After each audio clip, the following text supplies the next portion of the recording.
Bab ketiga. Jika Anda ingin menjadi kaya, Anda harus bangun lebih awal.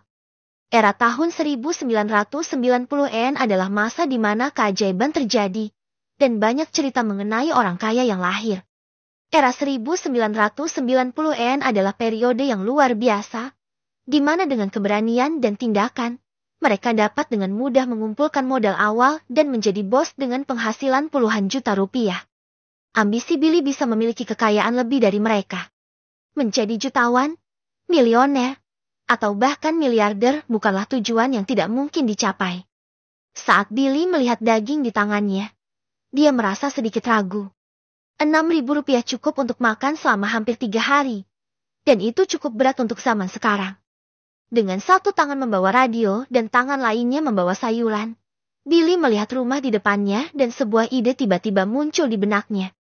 Jika dia ingin membeli barang bekas dan memperbaikinya, syaratnya adalah dia perlu memiliki modal awal. Saat ini, Billy bisa dianggap miskin dan tidak memiliki harta. Karena itu sulit baginya untuk menemukan jalan keluar. Tidak ada yang bersedia memberikan pinjaman lagi. Dan jikapun ada, itu hanya membuang-buang uang dengan percuma.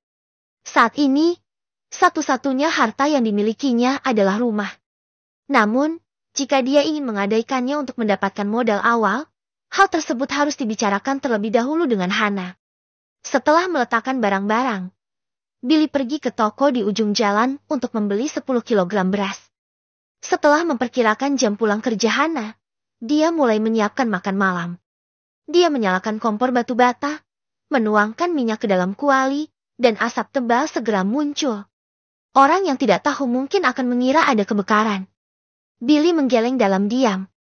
Saat ini, minyak yang digunakan di pedesaan umumnya adalah minyak kelapa yang diperas sendiri.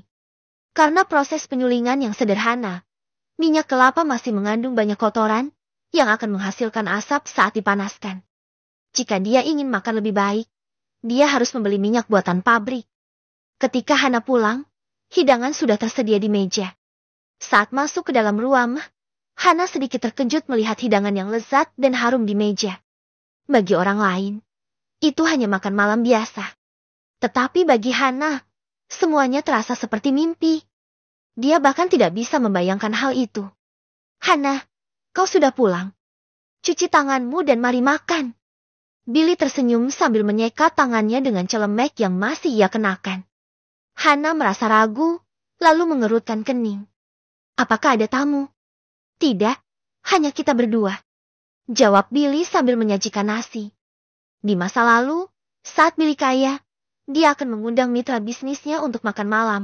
Dengan anggur dan hidangan lezat, yang membuat mereka makan lebih baik dari biasanya. Namun, karena saat itu Hana belum pulang bekerja, dia hanya bisa makan sisaannya. Melihat makanan di meja, Hana pun bertanya, "Dari mana kau mendapatkan uang untuk membeli ini semua?" "Hari ini, aku memperbaiki radio dan TV untuk orang lain. Aku mendapat bayaran, membeli beberapa kebutuhan rumah, seperti beras dan telur," ujar Billy dengan santai. "Kau bisa memperbaiki radio dan TV?" Hana bertanya ragu. Hana, yang merupakan istrinya, tahu betul kondisi finansial Billy. Jika Billy mengatakan bahwa dia pergi minum-minum dan mengeluh, Hana tidak akan meragukannya. Namun, jika Billy berkata bahwa dia menghasilkan uang dengan memperbaiki barang-barang tersebut, Hana tidak akan percaya. "Ya begitulah. Aku akan mencari pekerjaan lain besok," ucap Billy, menempatkan piring nasi di atas meja dan mendorongnya ke arah Hana. "Ayo, makan." Hana melebarkan matanya, melihat Billy dengan curiga. Apakah Billy berubah menjadi seperti ini karena tekanan hidup yang berat? Tidak, itu tidak mungkin. Namun, mengapa dia bisa berubah? Hana tidak percaya begitu saja pada Billy. Dia pikir pasti ada sesuatu yang disembunyikannya. "Bilu, apa yang sedang kau rencanakan?" Hana bertanya dengan hati-hati. Melihat ekspresi Hana, Billy merasa menyesal. Istrinya yang lembut dan baik hati, sudah bekerja keras untuk mempertahankan rumah tangganya, dan Billy malah mengabaikannya. Tapi sekarang dia tidak ingin mengulanginya lagi. "Tidak ada yang perlu dikhawatirkan. Mari makan." Billy tidak ingin menjelaskan. Karena dia tahu dalam hatinya bahwa tidak peduli apa yang dia katakan selanjutnya, Hana tidak akan mendengarkan. Tentu saja, dia tidak bisa menyalahkan Hana untuk hal itu. Semuanya karena dia telah gagal berkali-kali di masa lalu, mengecewakan Hana berulang kali, dan sekarang Hana tidak memiliki kepercayaan lagi kepadanya. Billy merasa sudah terlalu banyak membebani istrinya. Ayo, cobalah masakanku. Billy mengambil sendok dan menaruh sayuran di piring Hana. Hana tanpa sadar menerima piring itu dan tampak berusaha menyembunyikan keengganannya. Tetapi Billy dengan cepat menambahkan sepotong daging sapi yang berbumbu dan lezat ke atas piringnya. Makanlah lebih banyak. Setelah menambahkan satu potong lagi untuk Hana, Billy mulai makan. Setelah hari yang sibuk, dia merasa lapar. Apalagi hidangan yang mereka miliki saat ini memiliki aroma yang lezat, membuatnya merasa sangat senang. Hana memperhatikan sebentar dan menyadari bahwa Billy tidak memperhatikannya. Jadi dia mulai makan. Matanya berbinar saat dia menikmati daging sapi yang dimasak Billy itu. Sangat lezat. Sambil makan, matanya melirik ke arah Billy, merasa tidak percaya. Setelah makan, Hana membersihkan meja. Namun, Billy memintanya untuk berhenti. Hana, pergilah beristirahat. Biarkan aku yang membersihkannya. Dengan terkejut, Hana menyaksikan Billy melakukan sesuatu yang belum pernah dia lakukan sejak mereka menikah. Mencuci piring.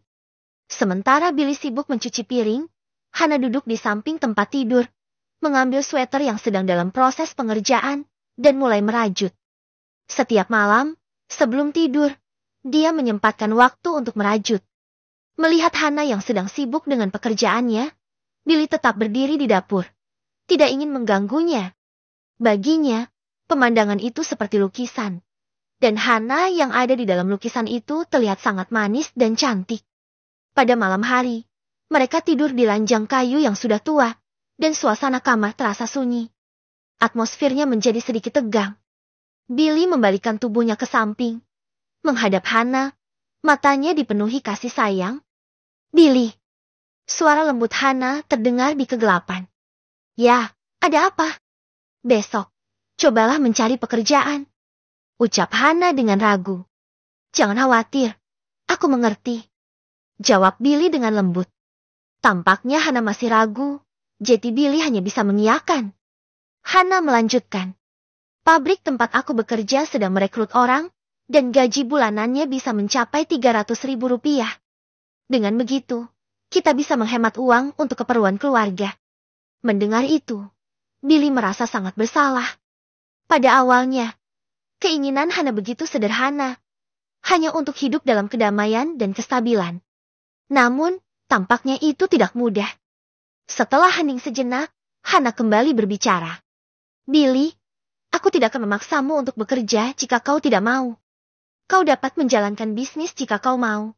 Tetapi bisakah kau berjanji untuk berhenti berurusan dengan orang-orang itu di masa depan? Aku mendengar bahwa mereka bukan pebisnis yang serius. Billy terdiam sejenak, lalu teringat siapa yang dibicarakan oleh Hana. Baiklah, jawab Billy dengan tenang. Hana hendak mengatakan sesuatu lagi, tetapi Billy tiba-tiba meraih tangannya dengan lembut. Hana, aku tahu apa yang kau khawatirkan, tapi jangan khawatir. Aku tidak akan pernah membiarkanmu menderita lagi di masa depan. Kita akan bahagia bersama. Mendengarkan kata-kata penuh kasih sayang dari Billy, tiba-tiba saja membuat Hana ingin menangis. Dia selalu mengharapkan seorang pria yang bisa menghargainya dan dapat dipercaya. Namun, semuanya terasa terlalu cepat, dan dia bahkan tidak yakin apakah semua itu nyata. Ketika Billy tertidur dengan penuh kelelahan, Hana mengeluarkan kesedihannya di ruangan yang sunyi. Saat bangun, Billy duduk di tempat tidurnya, menggosok matanya yang masih kantuk, dan menyadari bahwa Hana telah pergi, meninggalkan semangkuk bubur nasi putih dan telur rebus di atas meja. Billy, yang penuh semangat, segera bangkit, mandi, dan menyantap bubur putih serta telur yang sudah disediakan, lalu mengambil radio yang dibelinya kemarin. Radio tersebut dibeli dengan harga 2.000 rupiah, dan tentu saja dia tidak akan membuangnya begitu saja. Setelah membongkarnya dengan hati-hati, Billy menemukan bahwa masalah utama radio hanya masalah kecil, sakelar dan teroksidasi. Seperti yang dia pelajari sebelumnya. Dia dengan lembut menggosok lapisan oksida tersebut dan menggunakan garpu untuk mengoleskan minyak kelapa sebagai pelumas. Setelah membersihkan semua debu di dalam dan di luar radio, dia memasangnya kembali, menyambungkan dan menyalakannya. Diiringi oleh lagu patriotik yang terkenal. Gerbang Tanah Air. Suara jernih mulai terdengar dari radio itu. Stasiun penyiaran rakyat pusat. Ini adalah ringkasan berita dan kabar hari ini. Pendengar, selamat pagi. Hari ini, Kamis, tanggal 25 Juli. Radio berhasil diperbaiki. Rencana awal untuk menggunakan rumah sebagai jaminan pinjaman tidak akan berhasil. Jika dia tetap bersikeras mengambil langkah itu, dia yakin istrinya pun akan menolaknya dengan keras. Dia tidak ingin momen indah yang baru saja mereka bangun hancur begitu saja. Meskipun dia tidak memiliki uang untuk menjalankan rencana awalnya, namun semangat yang ada di dalam diri Billy tetap tidak padam. Bab keempat. Billy tidak kehabisan akal. Dia menemukan selembar karton tipis sepanjang 1/2 meter dan menulis 2 baris kalimat untuk membuat papan penanda dengan kapur. Perbaikan profesional peralatan bekas, harga terjangkau. Beli peralatan bekas tak terpakai. Di bawahnya, ada juga beberapa kata dengan tulisan kecil. Radio, tape recorder, mesin cetak, mulai dari Rp2.000. TV, kulkas, mulai dari Rp10.000. Billy bukan hanya tukang servis, tetapi juga pengumpul sampah. Papan penanda itu digantung di sepedanya, dan tasnya berisi alat servis seperti kunci pas dan obeng. Dengan kemampuannya, dia tidak perlu khawatir tentang makanan dan minuman. Dia berencana menggunakan cara seperti itu untuk menghasilkan uang terlebih dahulu, yang harganya jauh lebih masuk akal daripada bengkel servis profesional. Siapapun yang mengalami hal tersebut di zaman 1990-an pasti familiar dengan maksud Billy. Billy mengedar di jalanan dan gang-gang sempit, berputar-putar di sekitar sana untuk mendapatkan pelanggan. TV rusak, radio rusak, servis, harga murah. Suaranya terdengar merdu, tetapi syarat dengan aksen lokal yang kental. Untuk Billy, ketika dia melakukan pekerjaan itu, dia bisa sambil mengenang akan masa lalunya. Baru sampai di pintu masuk sebuah gang, dia dihentikan oleh sosok yang tidak asing lagi, yaitu lelaki tua yang memintanya untuk memperbaiki radio kemarin. "Ah, nak, akhirnya aku menemukanmu." Lelaki tua itu menyeka keringatnya dan berkata dengan sedikit cemas. Billy memandangnya dengan ekspresi ragu. "Ada apa, Tuan?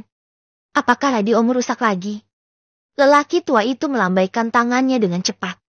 Tidak. Kulkas teman lamaku rusak. Tolong bantu aku untuk memperbaikinya." Sebelum Billy bisa menjawab, lelaki tua itu mengajak pergi ke satu tempat. "Semoga aku bisa memperbaikinya," ucap Billy dengan tenang. Lelaki tua itu menggelengkan kepalanya. "Kau harus bisa. Beberapa hari lagi putranya akan menikah, dan dia sudah membeli banyak seafood untuk hari perayaan. Tapi kulkasnya rusak. Jika kau tidak bisa memperbaikinya, makanan yang dia beli akan busuk. Itu repot, bukan?" Billy sekarang memahami mengapa lelaki tua itu begitu khawatir. Semua orang pasti tahu, makanan yang berasal dari laut tidak bisa disimpan di tempat sembarangan. Jika tidak disimpan di dalam kulkas, dengan cepat itu akan membusuk. Selain itu, orang-orang tua seperti mereka sangat sederhana dan berhemat. Mereka mampu membeli kulkas, tetapi enggan mengeluarkan banyak uang untuk memperbaikinya. Lelaki tua itu mengarahkan jalan ke tempat yang dituju, dan tak lama mereka sampai di sebuah rumah dengan halaman kecil berbatu. Rinto, apakah kau di rumah?" Lelaki tua itu mengetuk pintu yang tertutup 2 kali dan berteriak keras di luar. "Baskaro?" Suara datang dari dalam. Terdengar sedikit kesal. "Aku punya pekerjaan rumah, jadi aku tidak bisa bermain catur." Lelaki tua yang dipanggil Baskaro itu teriak dengan keras. "Hei, aku tahu masalahnya. Kulkasmu rusak, kan? Aku sudah membawa tukang servis untukmu. Mungkin dia bisa memperbaiki kulkasmu." Tidak ada suara dari dalam, dan tidak lama kemudian pintu terbuka. Seorang lelaki tua dengan tubuh tinggi, rambut abu-abu pun keluar dan menatap Billy dengan ragu.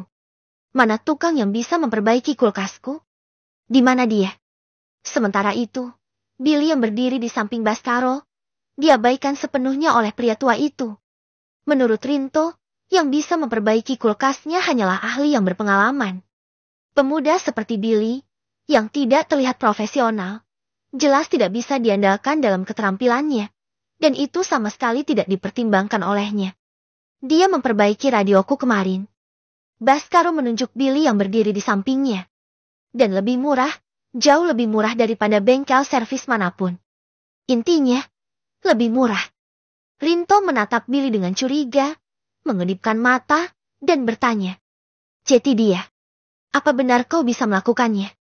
Billy tidak terkejut dengan reaksinya, dan dengan tenang dia menjawab. Tuan Rinto, jika aku tidak bisa memperbaikinya, kau tidak perlu membayarku. Rinto mengerutkan kening dan bertanya. Bagaimana jika rusak? Billy dengan percaya diri menjawab. Aku akan ganti rugi. Rinto mengangkat alisnya, memandang Baskaro sekali lagi, lalu mengangguk dan mengajak mereka berdua masuk. Rumah tua milik Rinto terlihat dalam kondisi baik. Halaman depannya dipenuhi dengan bunga dan tanaman.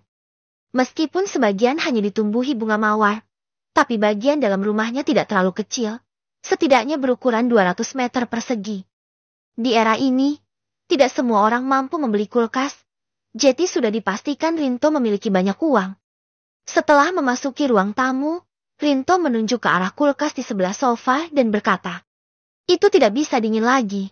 Apa kau bisa memperbaikinya?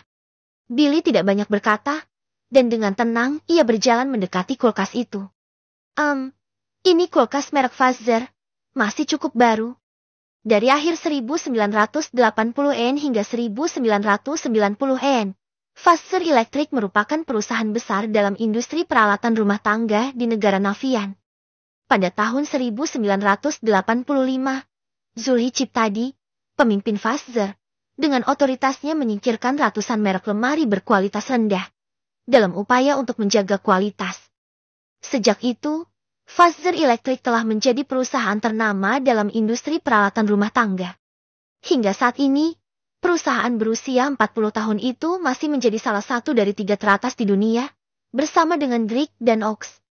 Pertama-tama Billy menempelkan tangannya ke lemari es dan mendengarkan apakah kompresornya berfungsi dengan baik.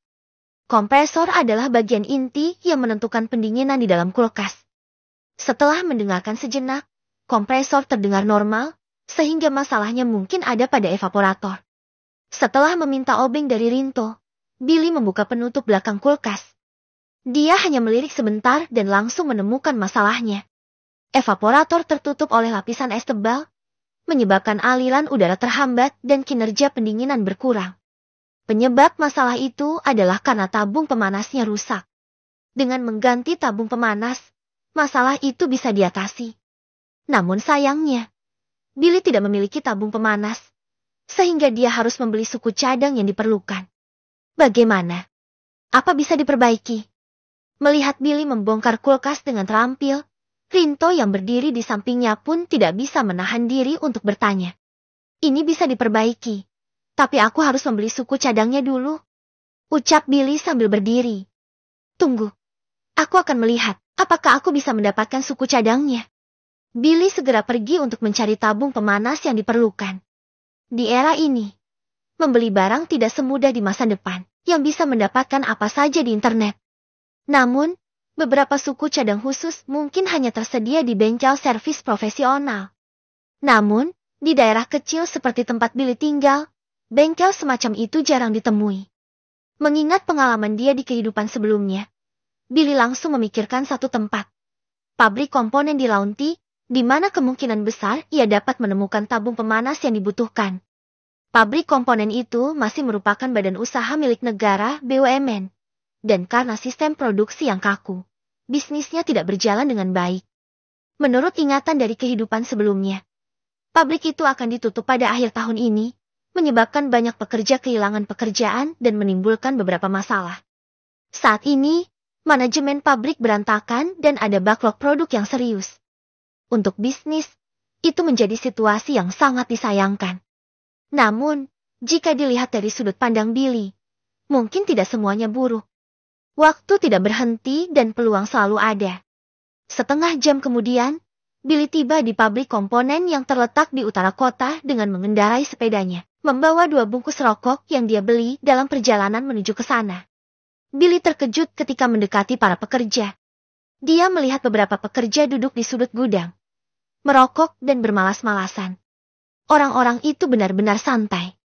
Mereka hanya menghabiskan waktu dengan bermain kartu di siang hari dan bahkan merokok di gudang. "Permisi, siapa yang bertanggung jawab di sini?" tanya Billy dengan sopan. Mendengar seseorang bicara, para pekerja terkejut. Namun, ketika mereka melihat bahwa itu adalah anak muda yang tampaknya baru datang, mereka merasa lega. "Siapa kau? Dan siapa yang mengizinkanmu masuk ke sini?" tanya salah seorang pekerja. Billy, yang telah hidup 2 kali, memiliki kepribadian yang cukup ramah. Dia sudah banyak belajar di masa lalu, jadi untuk menghadapi orang-orang seperti mereka, dia hanya perlu bersikap tenang. "Namaku Billy. Aku seorang teknisi peralatan rumah tangga, dan aku memiliki masalah sekarang," ucap Billy dengan ramah. Sambil menawarkan rokok ke semua orang. Itu sudah dia persiapkan sebelumnya. Pria berusia 30 tahun, yang memiliki tubuh agak gemuk pun menjawab. "Apa ada yang bisa aku bantu?" Billy menatapnya, memperkirakan bahwa mungkin pria itu orang yang bertanggung jawab di sana. Dia segera memberikan 1,5 bungkus rokok yang tersisa ke pria tersebut. "Tuan, bisakah kita berbicara sebentar?" tanya Bill sambil tersenyum. Pria itu melirik ke arah yang lain. "Lanjutkan permainan kalian. Donnie, selesaikan urusanmu dengan cepat," ucap salah seorang dari mereka. "Jadi namamu Donnie?" "Ya," tanya Bill sambil menyalakan rokok untuk pria tersebut. Pria tersebut tidak menolak keramahan Billy. Dengan santai dia menghisap rokoknya dan menjawab. "Ya, jadi apa urusanmu datang ke sini?" Billy menjawab dengan tenang. "Namaku Billy, dan aku ingin membeli sesuatu dari pabrik ini." Donnie menatap Billy dengan ekspresi ragu. "Apa yang ingin kau beli?" Billy tidak terkejut dengan reaksi Donnie. Penyelundupan menjadi praktik umum pada tahun 1990-an, dan Billy khawatir Donnie bisa saja berpikiran yang tidak-tidak kepadanya.